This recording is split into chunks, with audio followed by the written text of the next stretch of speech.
What's this one here? World Championship Baseball. I'm not too familiar with this one. But this is Mattel Electronics. I would say this one probably came out before Intellivision.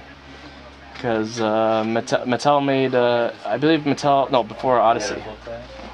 Yeah, this is another one of those games, portable game systems during an era just before the consoles came out. So it's kind of interesting. You're seeing something that's a little bit of history here, because these are what we used to play before there was consoles. And when you see this, you realize people used to play a game and they would play it for years.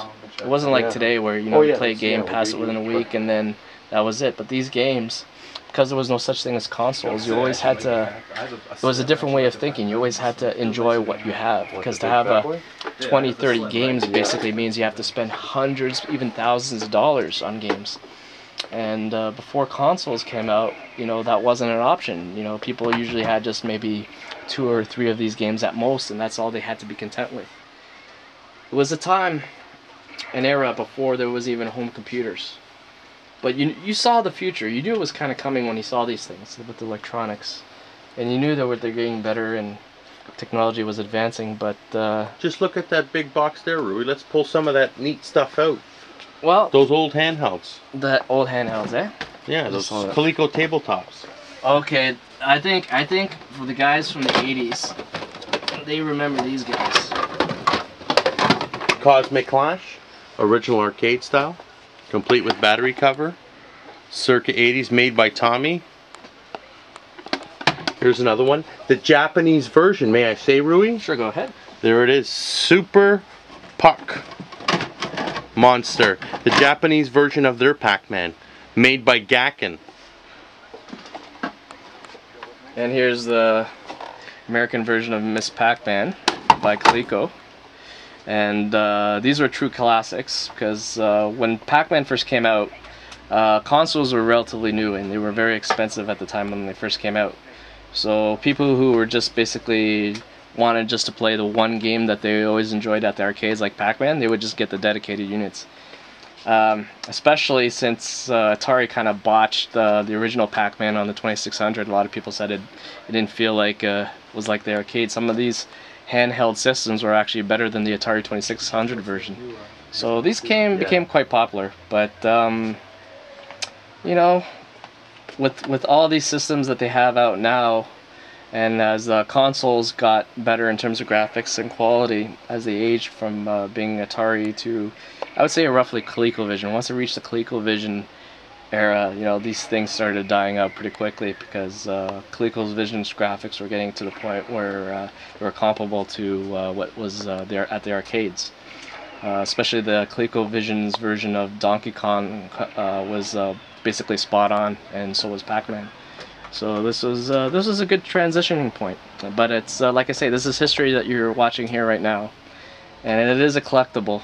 And if you ever want to spark up a conversation at a basement bar or a rec room, and you have one of these lying around, definitely would definitely interest your friends. If you got old school friends that are into this kind of stuff, they'll definitely look at this and think back about the nostalgic fun times that they had. But really cool, really cool. Miss Pac-Man, made by ColecoVision, handheld. Anyway, Evo, thanks. That was I'd like good. to take this opportunity to thank you, Rui. Anytime. Very knowledgeable man in 70s and 80s computer stuff. And actually, I'm an expert with computers, and I could say he's got a lot of quite collectible computers. Actually, for those who are into Ataris, can I just point this out real quick? Go ahead, Even brother. though it's not handhelds, these are one of the rarest Atari systems ever. Atari XE and the Atari 400. These are so rare, they're fetching hundreds and hundreds of dollars for each. If you know anyone that's interested in getting the Atari XE and the Atari 400, these are the ones to get. The Atari 400 is basically compatible with all Atari 2600 cartridges, so is the Atari XE. The Atari XE chain was the last of ever of 8-bit Atari computer systems. Alright, over here, Ed, Fast Eddie. I'll just show you some more of the handhelds that we just got in. Here's another box blip, digital LED, Master Merlin, folks. We saw the Miss Pac-Man. Lo and behold, Football 1. 2 of them. From 78. Anybody who remembers Battlestar Galactica, here's the original little game made by Mattel Electronics. Here's a Donkey Kong Jr. A Galaxian, tabletop again, Coleco. Here's Entex Space Invaders. Football head-to-head. 2-player. 2-player. Here's another Donkey Kong.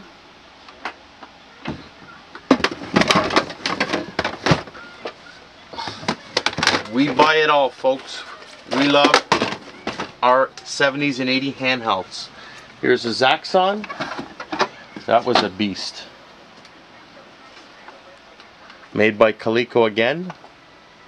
And as we look over up to our ceiling rafters, we have a box Simon again, electronic hockey, Tommytronic, an original Game Boy beside the Sega CD glasses, 3D. We go over to this side here where the Ghetto Blasters are. A box Master Super Merlin, Wildfire.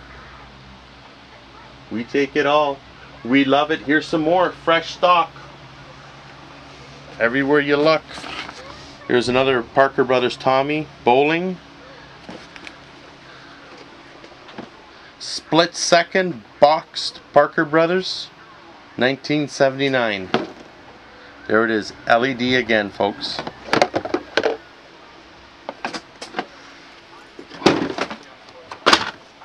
I'd like to thank you for checking our newest video out on 70s and 80s handheld games.